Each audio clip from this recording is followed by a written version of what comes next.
We all love compositing, and one of the biggest challenges when we place our subject on a new background are the shadows, right? But today we're gonna make it simple by learning to use the existing shadows of the subject and using the same on a new background. And we have 3 examples to make the concept as clear as possible for you. However, this has to be kept in mind that this trick or technique will only work if you have the shadow on a smooth surface and it's distinguishable. For any other situations, I'll tell you what to do at the end of the video. So without any further ado, let's get started.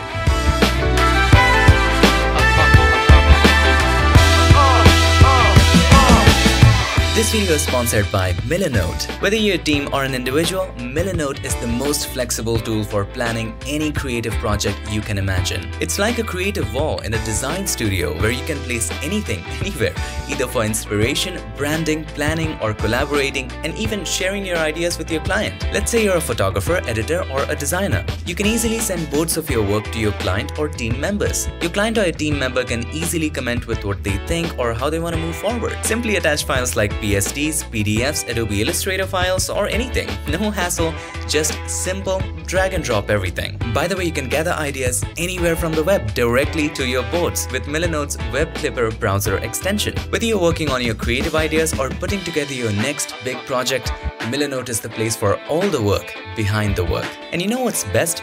You can get started for free. Yes, try Milanote right now using the link in the description. Also, if you're ever interested into the Pro version subscription, you can use the code PIX20 to get 20% off the subscription forever. Isn't that awesome? Let's get back to the tutorial. So here we are again in the magical world of Photoshop, and if you want to go ahead and download any of the photos shown in the tutorial, you know what to do, check the links in the description. To be able to place this camera on a new background, first of all, we have to make a selection of this camera, then the camera along with the shadow. We'll talk about that later. First, make a selection of the camera. Now, have a look at the camera. It has hard edges. Unlike hair, unlike fur, anything which has a hard edge, it's always best to use the pen tool. It gives you the most precise selection when it comes to hard-edged stuff. Now, I know what you're thinking. If we zoom in, have a look at this. This has a soft edge right here, right? The edges have been blurred, but this has been blurred because of shallow depth of field. And we can blur the mask. That's not big of an issue. But the object is hard-edged. It's not hair, it's not fur, right? So we can use the pen tool. And by the way, I have a complete guide on using the pen tool. You can watch the video right here if you have not watched it yet. So let's go ahead and select the pen tool. We are not going to cover the basics all over again. So this is the pen tool. Let's select it and let's start making a selection. Now, before we do start making a path with the pen, just go to the Paths tab. If you cannot see it, you can go to Windows and then make sure Paths is checked. You'll see it then. Now let's create a new path. Click on the New Path button and you can double click on the name, text, and you can name it Camera. Okay, and then you can start creating the path. If you don't do this, let me show you what happens if you don't do it. So if there was no path, if I was making a path like this, so a work path will be created. Now, if I just select the pen tool again or do something, it will be continued in the work path. If you create a new path, that work path will be deleted. We don't want any of that to happen. We want a separate path just for the camera. Okay, so let's go ahead and delete this. Let's select the pen tool, make sure you create a new path and double click on the text and name it Camera or anything you like. Now let's start with the pen tool. Click to make a point. Click and drag to make a curve.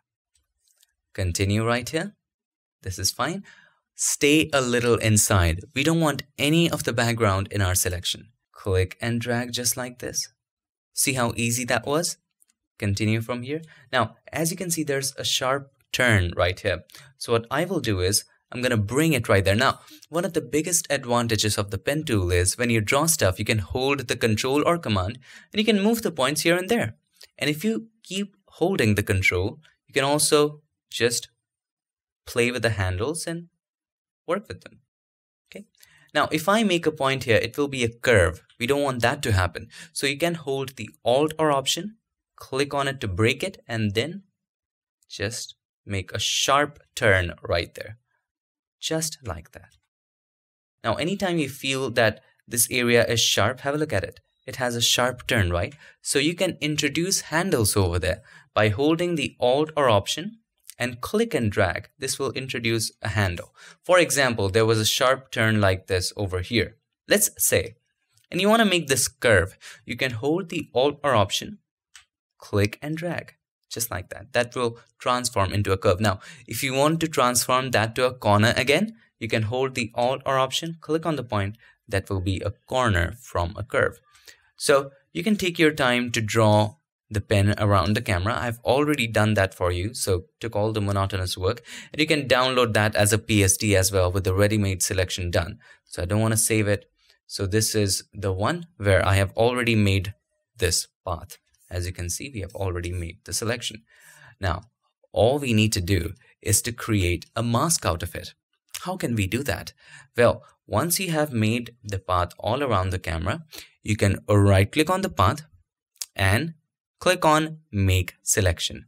We don't want any feathering at this point, just hit OK. One other way is, let's go back. If we select the path, if we right click also on the image, you can just select Make Selection and hit OK. It's the same thing. Now, once you have done that, you can click on the mask button right there. Just to be able to see clearly what's happening, we can create a solid color adjustment layer as a background. So click on the adjustment layer icon and then simply choose solid color. And in this case, we're going to choose a shade of red so that we can see very clearly what's happening. Hit OK. Now place this under the camera. Okay. Now, as you can see, the edges are very, very sharp. We don't want that to happen. We also want to see what's happening in the background as well momentarily. So we can select the mask and you can open up the mask properties. I can just simply click here to open up the properties, or you can go to Windows and then click on Properties. Okay. Now, decrease the density. As you can see, the black areas in the mask are going gray, right? Which means that we are seeing more and more of the background. If I take it all the way to the left, the mask will become completely white and you will see the entire image. We don't want that. We will just increase the density to see how soft some edges were. So something like this, just to see the softness, and let's collapse it. Now, select the blur tool right here. Zoom in. You can control the strength if you want 50%, if you want 100%. For me, I'm just going to choose 100% for this example because it has a lot of blur around the edge. Maybe let's go 75. With the mask selected, just paint on the edges. See how we are blurring the edges accordingly. Now, once we are zoomed in, you can hold the space bar and click and drag to move. Just a small tip. Don't blur it too much. See how blurred that area or the edge actually is. Now, for these areas, it's fine. I'm going to skip this area. I'm going to do it later for you. Now, have a look at this. If I just turn off the mask by holding the shift and clicking on the mask, this area has a lot of blur, right? So, hold the shift, click on the mask back again to turn it on. Now you can take the blur, increase the strength to 100%, and then you can paint there a lot because you know that area has a ton of blur, right? Okay, so this is all fine. I've already done it for you. So I'm going to move to this one. I don't want to save it. I've already created the mask for you. If you're not seeing this can get you confusing. So it's something like this, right? Let me just select the same thing that we did in the previous thing. So it's something like this. I've already blurred it out, created the mask for you. Now, if it's looking different to you, maybe you have not turned up the density again. So we were like this with density at 40%, right? Now, once you are done blurring everything, just make sure that you open up the properties again and you increase the density back to 100%. Our job here is done. Now we just have to place this on a new background. We'll talk about the shadows later. So let's go ahead and open up the new background. So I'm here in my Explorer. I'm going to drag and drop the new background. So drag it and drop it at the top, not on the image, at the top, to open it as a separate document. Now have a look at this. The light here in the background is coming from bottom right. Okay. But here, the light is coming from, if I turn off the mask, the light is coming from the top, the right top. So what if we rotate it? So if we go to image rotation, 90-degree counterclockwise. Now the light is coming from the same direction. Right top here, right top there. Always while compositing, make sure the light is coming from the same direction in all the elements, alright? Okay, now hold the shift, click on the mask to turn it on, and just copy and paste the layer. With the layer selected, press Ctrl or Command C, come back to the new background, Ctrl or Command V. If that does not happen, there's one more way of doing this. You can just drag it, take it to that document, and drop it over there. Same thing. Okay, now we're gonna place it somewhere where it's gonna look good, maybe here, and I think it's too big, right? So Control or Command T, and let's make it a tiny bit smaller. We could have converted it into a smart object, but I didn't do it. Anyway, doesn't matter much here. You're just decreasing the size just by a little bit. Okay, now once we have done that, we can name this camera. Let's do the shadows. With the camera selected, press Ctrl or Command J. Okay. Now bring this under the camera. You can name this shadow. Double click on the text and name this shadow. And in this case, we're going to do something more special. So hold the shift, click on the mask to show everything. Now we will select the lasso tool right here and we'll select the shadows. So give it a little space and select the shadows. Now as you can see, the shadow is incomplete. We will learn how to complete it as well. Don't worry about it.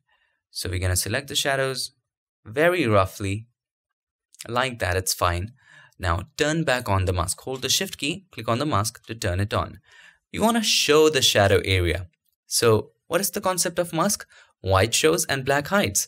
With the mask selected, make sure the foreground color is white. Press X to toggle between the foreground and the background, and press Alt Backspace on Windows, Option Delete on Mac. Now you see the shadow, but you also see the white. We don't want that to happen. Press Ctrl or Command D. Now what is the blend mode which darkens stuff? Multiply, right? Multiply darkens, screen brightens. Now multiply is a very interesting blend mode. Everything which is 100% white, it will completely hide that. Everything which is 100% black, it will completely show it. All right. So with the shadow, we want the white areas to hide and only the shadows to show up. So change the blend mode from normal to multiply. Now, even if we change the blend mode to multiply, see this area, it's still there, right? It's not completely hidden because that area was not 100% white. We need to make it 100% white. So we're going to use a curves adjustment layer. You can also use levels. It's just the same thing. Click on the adjustment layer icon and then choose curves. Now we want the curves just to affect the shadow layer. So we will click on this button. This is Create Clipping Mask button. Now whatever you do, only the shadow layer will be affected. Zoom in. Slowly and gradually take this slider to the left. Just when this vanishes, stop. And it's taken care of. You can take it even further if you want, but let's see how this looks. It's great too. This is also looking great. So if you don't want to complete the shadow, if you're feeling too lazy, you can just do something like this, but we will learn how to do that as well. So I'm going to leave it at that. This is fine. Okay. Now it's time for us to match the camera with that of the background. And to do the same, we're going to use curves again. So select the camera layer. With that selected, click on the adjustment layer icon and then choose curves again. We only want to affect the camera, nothing else. If we do something, everything will be affected. We don't want that to happen. Let's reset it. Click on the reset button. Now, click on this button to create a clipping mask so that only the camera is affected. As you can see, the shadows are pretty bright, right? Compare the background, it's pretty bright. So we will take this slider from the left to the right just to make the shadows darker. Yes, this is fine. I like that. Let's take it even more. Yeah, it looks pretty good. You can make the dark areas a little brighter like that. And have a look at this. This is looking pretty good. Not bad. I like this.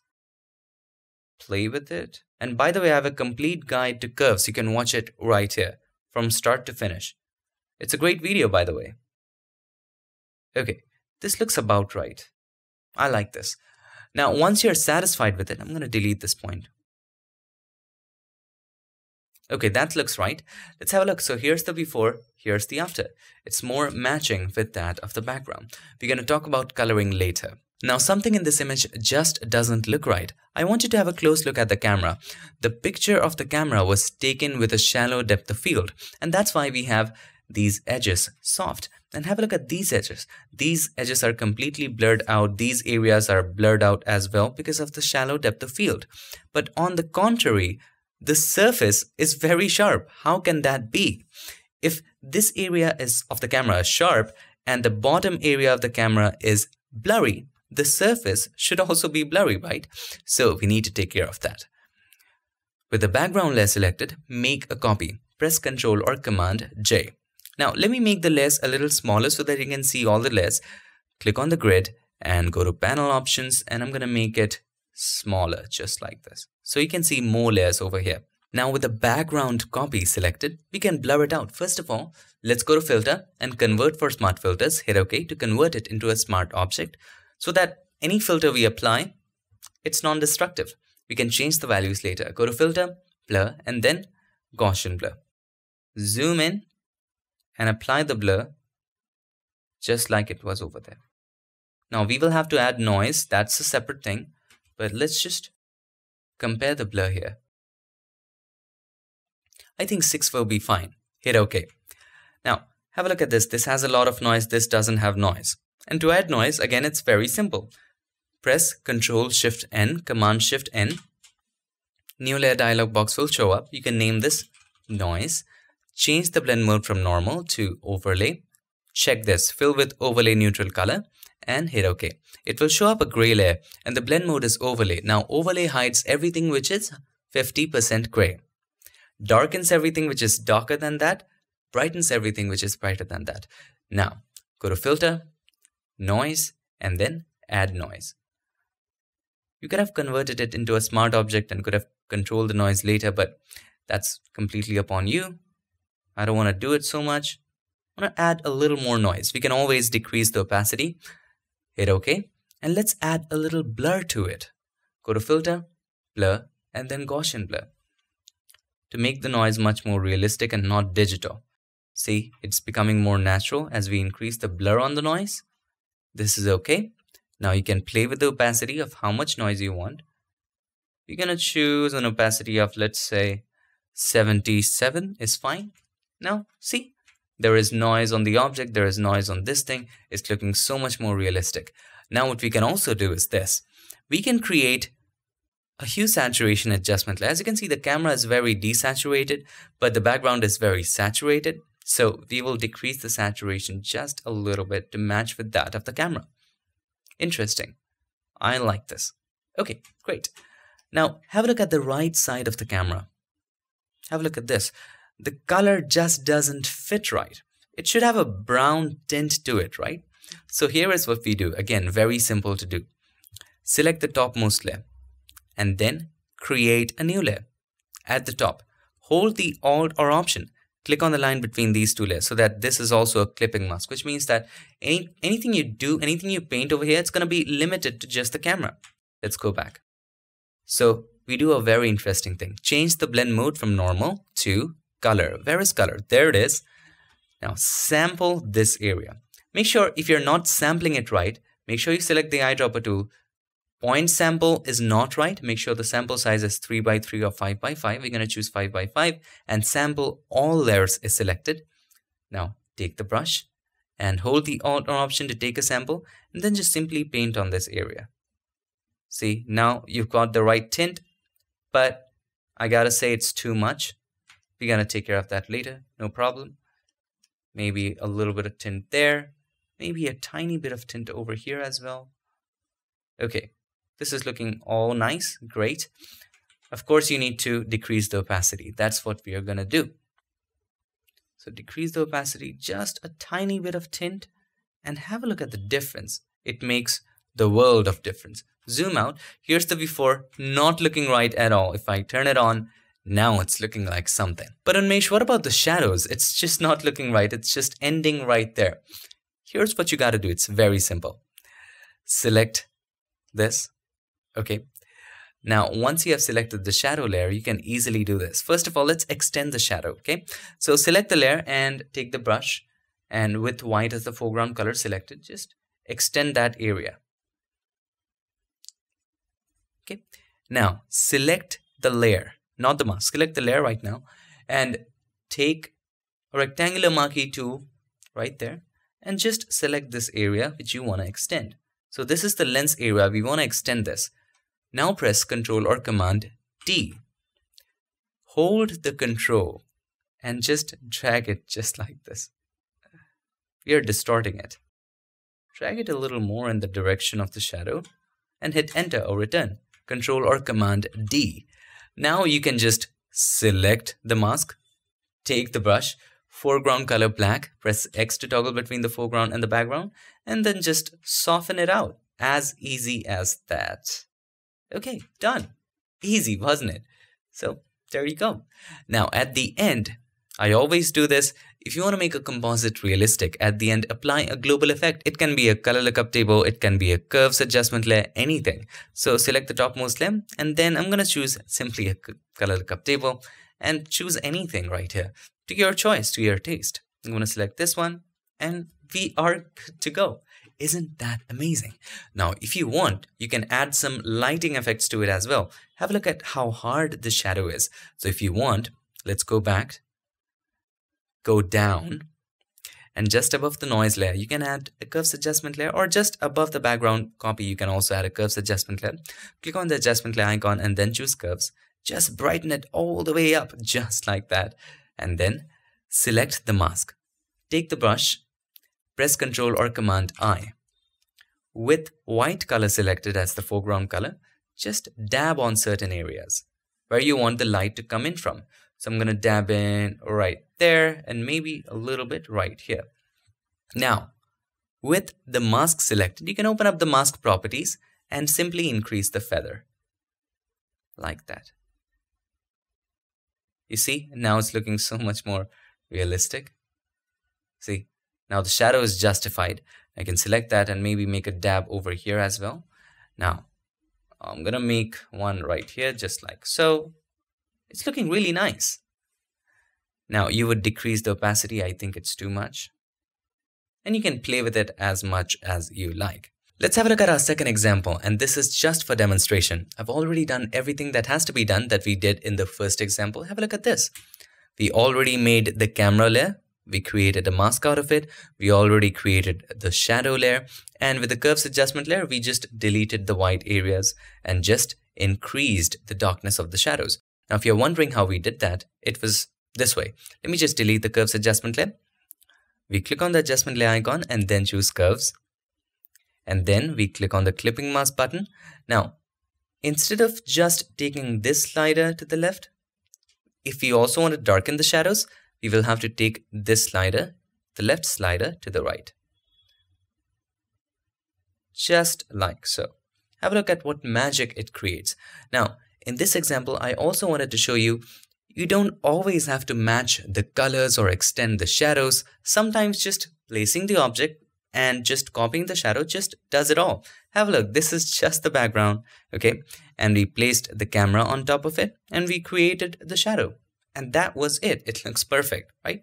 So not all the time you might have to match the color of the camera with the background, or adjust the shadows, or maybe add grains or add blur or anything like that. Sometimes it just works, just the way it is. Now let's have a look at example number 3. Now this example is very important because in the first two examples, we had shadows on white backgrounds. So it was easy to change the blend mode to multiply and make the whites whiter and completely white and hide it.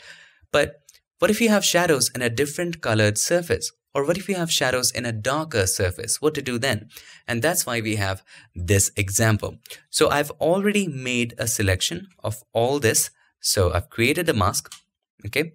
Now, if we change the background, if we go ahead and create a solid color adjustment layer, click on the adjustment layer icon and then choose solid color. And we're going to choose something like, let's say you can choose orange or anything you like. I'm going to choose this and place it under the object. Now we need to create the shadows, but if we have a look, if we hold the shift, click on the mask, it's a pink background and it's also not smooth. What to do here? Very simple.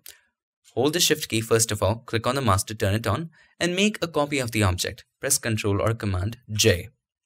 And you can name this shadow. place it beneath the object, right? And then with the mask selected, we will extend on the shadow areas as we did in the previous example. We can simply select brush, foreground color white, and let's make the brush a little smaller. It's super huge. Okay, let's make it soft and just extend it over here, just over here. First of all, we need to make this area smoother. Gaussian blur will not do because it will interfere with the mask and it will create complications. We don't want that. Now, we need to go to Filter, Blur, and this is special, Surface Blur. But we are making a mistake over here. The mask is selected. Make sure the layer thumbnail is selected. Then go to Filter, Blur, and then Surface Blur. Now, you can increase the radius all the way high. Doesn't matter. All you need to do is to play with threshold. With threshold 2, nothing is being blurred. If we increase the threshold, let's see what happens. Yes, these areas are blurred, but have a look at the line around the shadows. We don't like it, which means we have to decrease the threshold. And stop at just the point where just the unevenness is blurred out. So sorry about the horn in the background. Just happens. I live in a noisy neighborhood. Okay, 5 looks fine to me. Maybe let's go 6 and decrease the radius to something like 27, maybe 33 is fine. You can also decrease it 19-ish. That's okay. Just hit OK. Now it's blurred. The next step would be desaturating it. As you can see, it has some color. We don't want any color in the shadows. So with that selected, desaturate. Control-Shift-U. Command-Shift-U to desaturate that. Now, we just have to make the gray areas completely white. As simple as that. Create a curves adjustment layer. Or you can also use levels. As we have already talked so much about levels, let's just use levels in this example.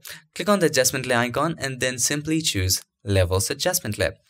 Again, you're going to do the same thing. Take the slider from the right to the left. Just like that. And before that, click on this button. Create Clipping Mask button. And nothing is happening. Why is that? Because we have not changed the blend mode to multiply. Select the shadow layer, change the blend mode to multiply, and select the levels adjustment layer and do the same. We're going to stop just right there. Have a look at this. This looks perfect. Now, of course, you need to play with the mask a little bit. Select the mask here, take the brush, and with black as the foreground color, just paint over these areas. Just hide those areas. Okay, that's fine. The shadow looks perfect. Now, you can use any background you want. You can just double click here. You can change the background to whatever you like. I'm going to change it to blue. It looks great. That's how to do it. Important note, if your shadow is on a completely uneven surface like grass or tiles or anything where you just cannot extract the shadow from, I have to say that you have to recreate the shadows, but no worries. We have a couple tutorials on recreating and just painting in shadows. You can check out the links in the description. So that's how to easily cut out shadows and use it on a new background. All you have to keep in mind is this. Just have the object layer or the subject layer and the shadow layer, which includes the shadow. Now your goal is any area which is not the shadow, you have to make it completely white. And if you want to make the shadows darker, you can take the left slide of the curves or the levels from the left to the right. And don't forget to change the blend mode of the shadow layer to multiply. Now if the shadow surface has colors, first desaturate it. If it is uneven, you can also blur it a little bit. Don't forget to use surface blur, not Gaussian blur. So that's pretty much it for this video. Hope this video helped you, and if it did, make sure to give us a like, and also don't forget to subscribe, and not just subscribe. Ring the bell so that you, my friend, don't miss any other future tip, trick, or tutorial. Thank you so much for all your support. Thank you for watching. I'll see you guys in my next one. Till then, stay tuned and make sure that you keep creating.